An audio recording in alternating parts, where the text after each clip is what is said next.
هاي. من فترة طويلة عملت معاكم فيديو كان اسمه شوية فضفضة. هنعمل زيه تاني النهاردة. حاسة انا محتاجة نعمل كده، وحاسة انا محتاجة اتكلم معاكم كتير، فيلا بينا هنقعد نفضفض مع بعض. جيبوا المشروب بتاعكم وتعالوا. هفتح رسالة من هنا ونشوف الرسالة اللي هتطلع لي هتكون ايه. ده آيات قرآنية، فبنشوف الشعور بتاعنا ايه هو، ونختار رسالة وكل آية لكل شعور، ونشوف هيطلع لنا ايه النهارده. انا حاسه بالامتنان، فالامتنان لون لبني، هناخد رساله باللون اللبني.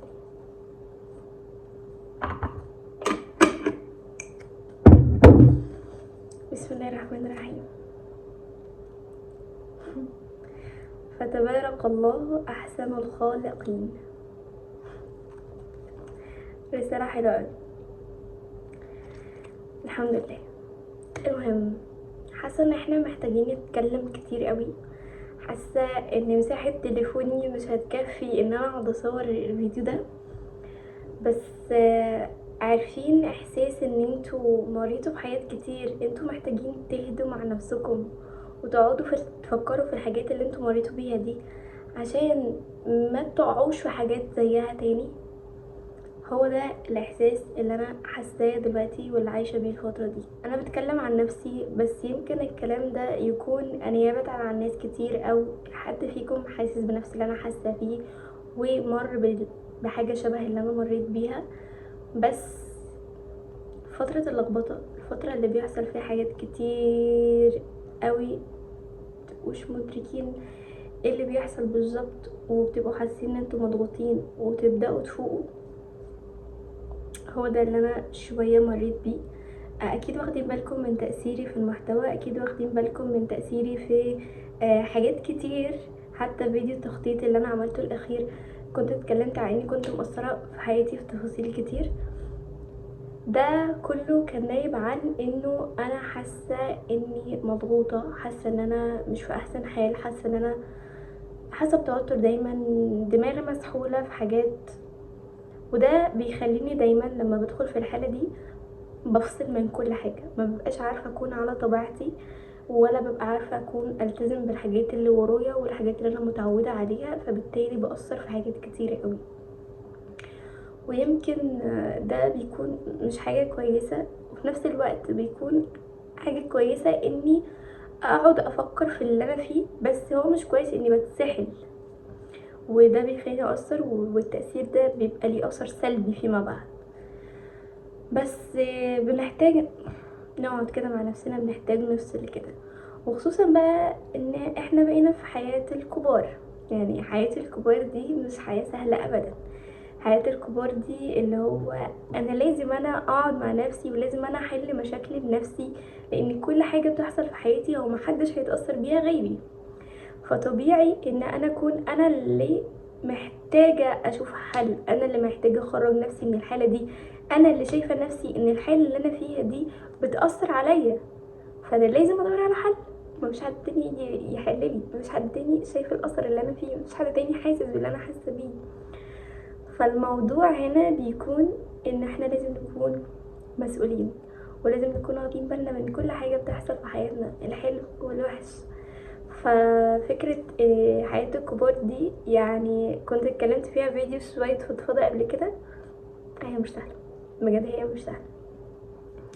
وكمان حوار ان انتوا بتبقوا بتدوروا لنفسكم على حاجه مناسبه ليكم، سواء بقى كانت علاقة، سواء كانت شغل، سواء كانت كارير، سواء كانت حاجة انتوا بتعملوها في حياتكم، او كل حاجة بتبقى في حياتنا بنبقى عايزين ندور على حاجة مناسبة لينا.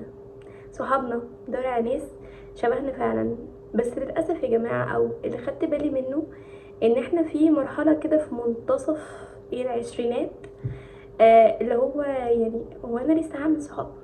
هو انا لسه هدخل من الاول؟ لسه هبدأ من الاول؟ الحالة دي والوقت ده بجد صعب في الحتة دي، ان انتوا بتبقوا حاسين انتوا مش قادرين تبدأوا من الاول، وانه لا انا يعني المفروض اكون بدأت، يعني خلاص انا اصحاب، المفروض اكون عملت صحاب، شغل المفروض اكون بقيت في شغل كويس.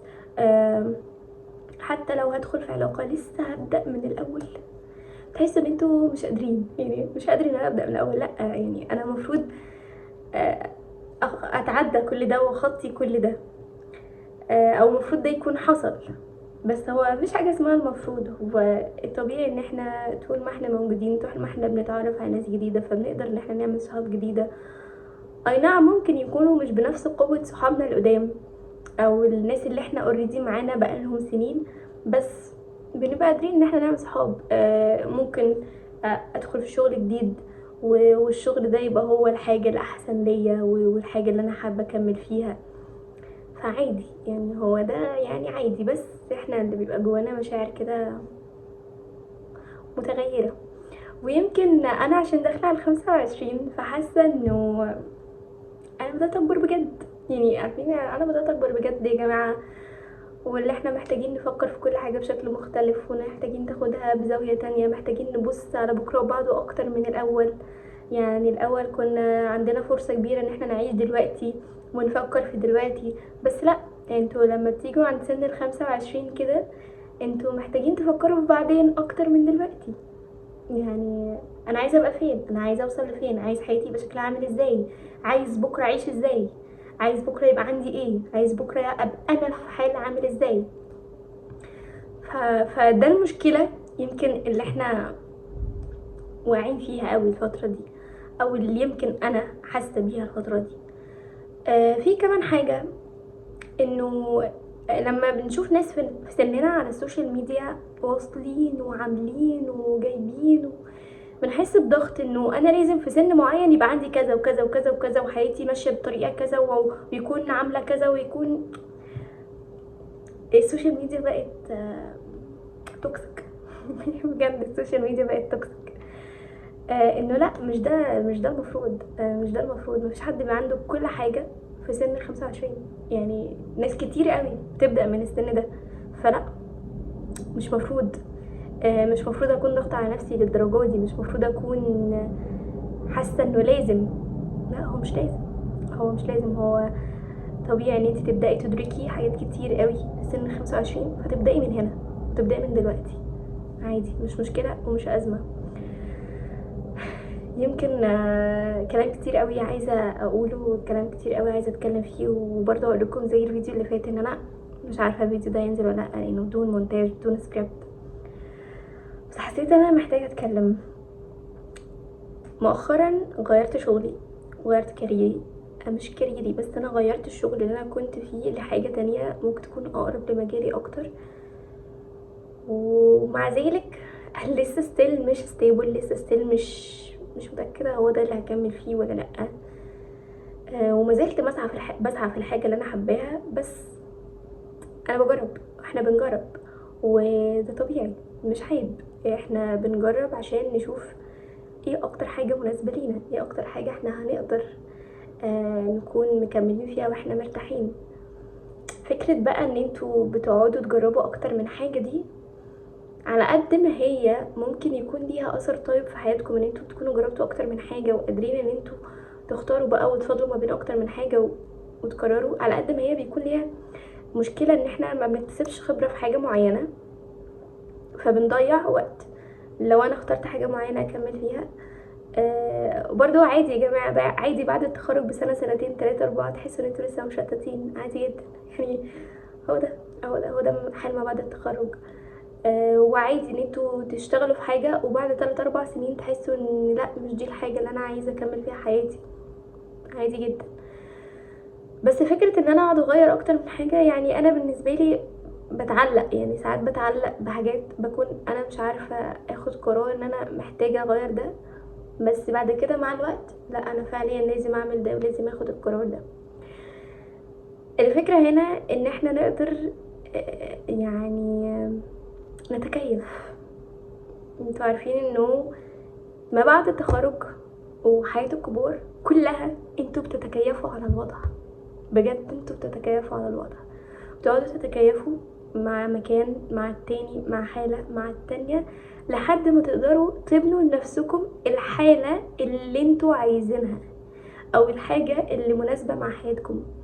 عشان تبقوا عايشين الحاجة اللي انتوا عايزينها والحياة اللي انتوا نفسكم فيها او اللي انتوا حابين تعيشوها صح.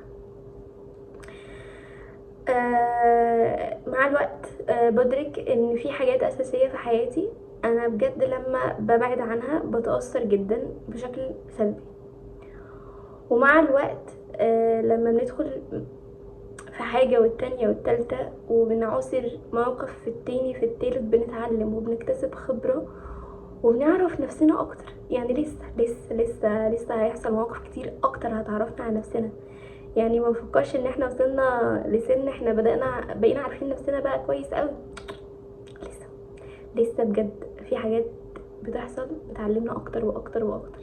يمكن لما اتكلمت في الفيديو اللي فات هتحسوا ان انجي في دماغها فكر معين، لا دلوقتي هتحسوا ان في افكار تانية دخلت في دماغ انجي، في حاجات تانية اتغيرت بجد. بس الحاجة اللي انا اقول لكم عليها بجد ان انتوا لازم تكونوا مؤمنين ان كل حاجة بتحصل بتعلمكم وبتخليكم تقدروا قيمة حاجات كتير قوي. يمكن الدرس اصلا اللي تطلعوا بيه من حاجة او من موقف او من حاجة انتوا اتحطيتوا فيها ان انتوا تقدروا قيمة حاجات كانت موجودة عندكم قبل كده، او تقدروا حاجات راحت منكم، او تقدروا ان الحاجة دي لو حصلت معايا في اللي جاي فانا لازم اقدرها جدا، لازم ابص لها بنظرة مختلفة غير دلوقتي.